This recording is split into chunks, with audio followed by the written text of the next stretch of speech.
10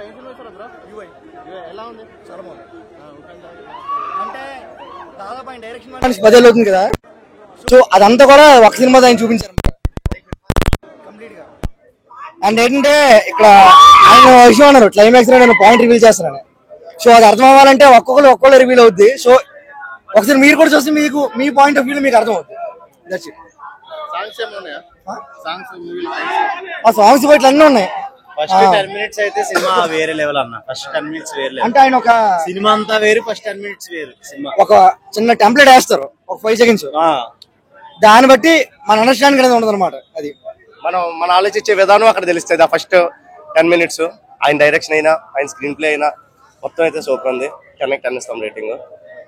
రెండోసారి చూడాల్సింది ఎవరైనా. ఒకసారి మీ రివ్యూయర్స్ కూడా ఒకసారి అందరూ చూస్తే మేము మిమ్మల్ని రివ్యూ చేస్తాం.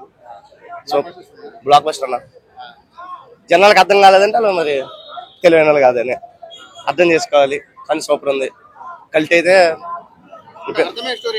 అర్థమయ్యేదన్న. తెలిసిందే కదా ఉపేంద్ర అంటే. ఆల్రెడీ మీరు ఏ చూసారు, రా చూసారు, చాలా సినిమాలు చూసారు, సూపర్ చూసారు, ఉప్పి 2 చూసారు. సేమ్ యాస్టీస్ అన్ని బాగున్నాయి. డబ్బింగ్ బాగుంది ఆయనకి ఈసారి బాగానే డబ్బింగ్ చెప్పారు. సాంగ్స్ బాగున్నాయి, అన్ని బాగున్నాయి. ఆయన యాక్టింగ్ బాగుంది. సూపర్ ఉంది. యుఐ అంటే అందరూ యు అండ్ ఐ అనుకుంటారు, but it's not you and I, it's universal intelligence. So మొత్తం నేను చెప్పాను, బట్ ఇట్స్ నైస్. సినిమా చూసి అర్థం చేసుకోగలగాలి. అది అంటే ఏ అర్థమైతే మనం ఎక్స్ప్లెయిన్ చేయలేము. Once you go to movie అర్థమైంది. ఉపేంద్ర గారి యాక్టింగ్ చాలా అంటే చాలా బాగుంది. కంపేర్ టు ఆయన ప్రీవియస్ ఫిలిమ్స్ తో కంపేర్ చేసుకుంటే రేటెడ్ బెస్ట్. కాన్సెప్ట్ ఇప్పుడు ఆర్టిఫిషియల్ ఇంటెలిజెన్స్ ఉంది, దాన్ని రిఫరెన్స్ తీసుకుని స్టోరీ క్రియేట్ చేశారు అంతే. Definitely more than it's expectation, beyond my expectation actually.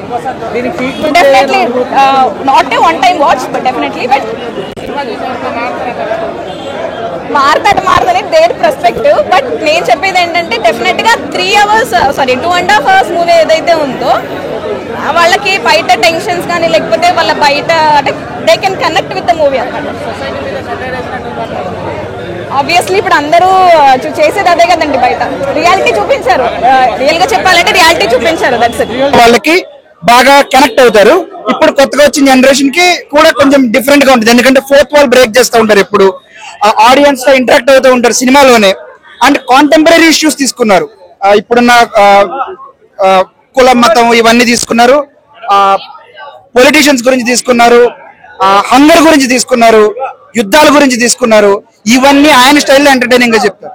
ఇంకో ప్లస్ ఏంటంటే ఇది యు అండ్ ఐ. యు అంటే బయట సొసైటీ గురించి ఒక పాత్ర నడుస్తూ ఉంటది. ఐ మన బ్రెయిన్ లో ఏం నడుస్తుంది అనేది ఒక పాత్ర నడుస్తూ ఉంటది. సో అది ఇంకా ఎక్కువ చెప్పేస్తే స్పాయిలర్స్ అవుతాయండి. సో మనల్ని మనం ఎలా మార్చుకోవాలి, సొసైటీని ఎలా మార్చాలన్న యాంగిల్లో ఆయన తీశాడు సినిమా. ఆయన ఫార్మాట్ లో మాత్రం ఖచ్చితంగా చూడండి. ఆయన ఫార్మాట్ ఇష్టపడేవాళ్ళు అండ్ ఇప్పటి వరకు ఉపేంద్ర సినిమాలు చూడని వాళ్ళు కూడా చూడండి. చాలా రోజుల తర్వాత ఉపేంద్ర ఆయన మీరు పాత సినిమాలు ఉపేంద్ర అవన్నీ ఉన్నాయి కదా, సూపర్. ఇవన్నీ ఆయన స్క్రీన్ ప్లే స్టైల్ మిస్ అయిన వాళ్ళందరికీ మాత్రం this is a full meals. Block buster కాదు అనేది, ఐ మీన్ ఎంతమంది ఉపేంద్ర ఫ్యాన్స్ ఆ స్టైల్ నచ్చుతుంది అనే బట్టి ఉంటుంది. నాకైతే నచ్చిందండి. I think it should be a hit అండి.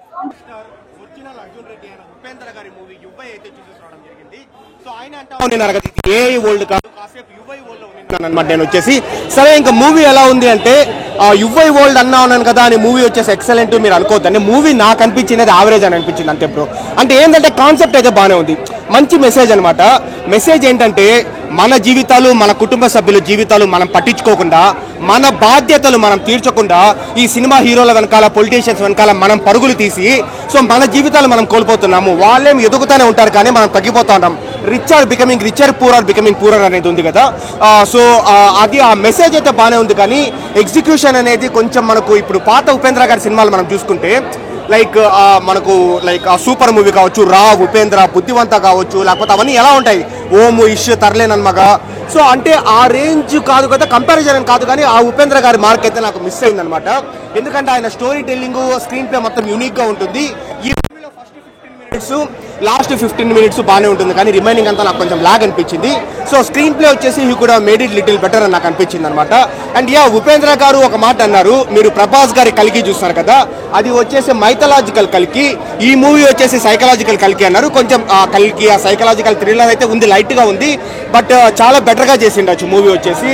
అండ్ మనం అన్ని మూవీస్ మనం ఎంటర్టైన్మెంట్ కోసం మనం చూస్తే, ఉపేంద్ర గారి మూవీస్ వచ్చేసి మనం ఒక మోటివేషన్ కోసము, ఇన్స్పిరేషన్ కోసము, ఒక డిఫరెంట్ కైండ్ ఆఫ్ స్టోరీ కోసం చూస్తాం కదా, అదైతే ఈ మూవీలో మిస్ అయింది bro. Being a honest reviewer, like నేను హానెస్ట్ గా చెప్పాలని నేను అనుకుంటాను. మూవీలో ఒక 20-25 minutes పర్వాలేదు, కానీ రిమైనింగ్ అంతా లాగ్ అనిపించింది. ఉపేంద్ర గారి మార్క్ మిస్ అయింది అనమాట. బట్ స్టిల్ ఆ కాన్సెప్ట్ కోసము, ఆ మెసేజ్ కోసము, ఆ న్యూ టేకింగ్ కోసము మనం వచ్చి చూడొచ్చు మూవీ.